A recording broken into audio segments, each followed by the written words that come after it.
Before we start, please watch my previous video.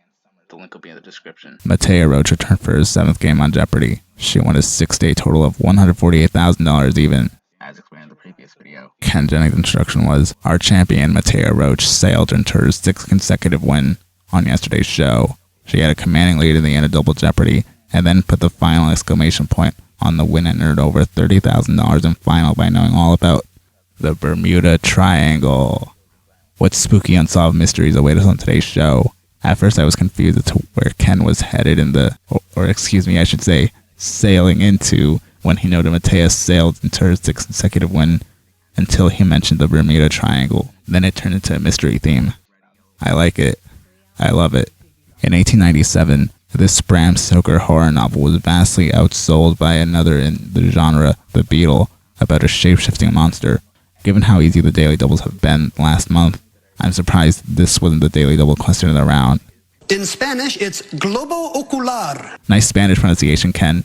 Adam got all 3 of the Daily Doubles. Adam got the first Daily Double. He made it a true Daily Double, did the math correctly, and went to $800. Ken asked what spooky unsolved mysteries await us on today's show. Rachel had an unsolved mystery of her own.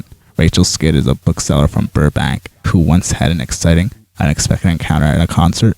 The exciting, unexpected encounter was bizarre lights at a Liza Minnelli concert.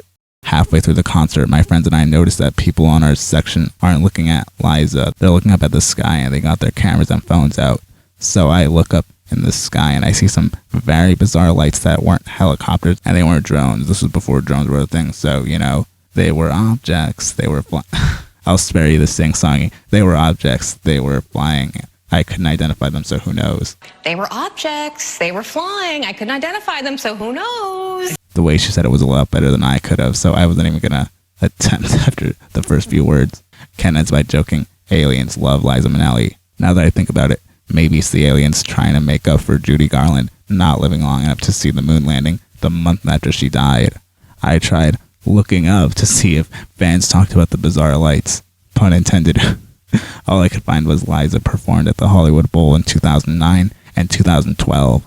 I also love how the anecdotes about bizarre lights when Rachel has a bright personality, which you presented as she was describing the bizarre lights. Mattea ended the first round winning $7,200. Rachel was in second place at $4,000, and Adam was in third place at $2,000. Adam got the first Daily Double in Double Jeopardy, wagered $2,000, got it right, and went to $3,600.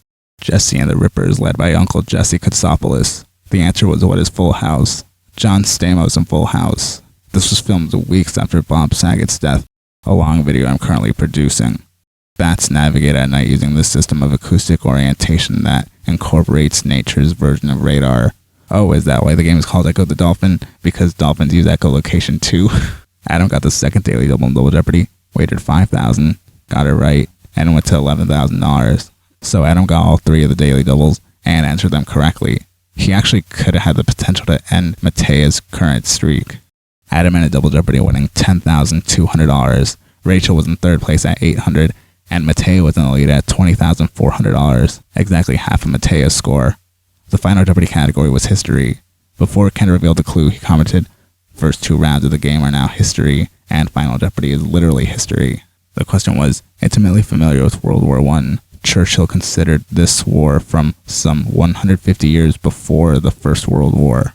I have 2 wars in mind. The first is the Revolutionary War, which took place around 141 years before the First World War. Probably not. The other war I'm thinking of is the French and Indian War. I don't think it's that either. I know there was a war named after a number, except the 13 Years' War and the 100 Years' War both took place centuries before World War I, much longer than 150 years. I'm running out of ideas here. Rachel and Adam both guessed the French and Indian War. Ken said, "I'm afraid we can't take that." Well, there you go. The answer was the 7 Years' War. Yes, that was a global war between England and France, of which the French and Indian War was the Northern American arena, I'm afraid. I should have known. Alright, what did she wager? She only risked $1. I guess she knew Adam would bet it all, since wagering all 3 Daily Doubles would have given him the potential to end her reign. Mattea's final score was $20,401, and she's now at a 7-day total of $168,401. I just noticed the answer was the 7 Years' War, and Mattea just won 7 games. I noticed a lot of fans were commenting the French and Indian War should have been accepted. The morning after this game, I checked to see if there were articles that agreed that the French and Indian War answer should have been accepted.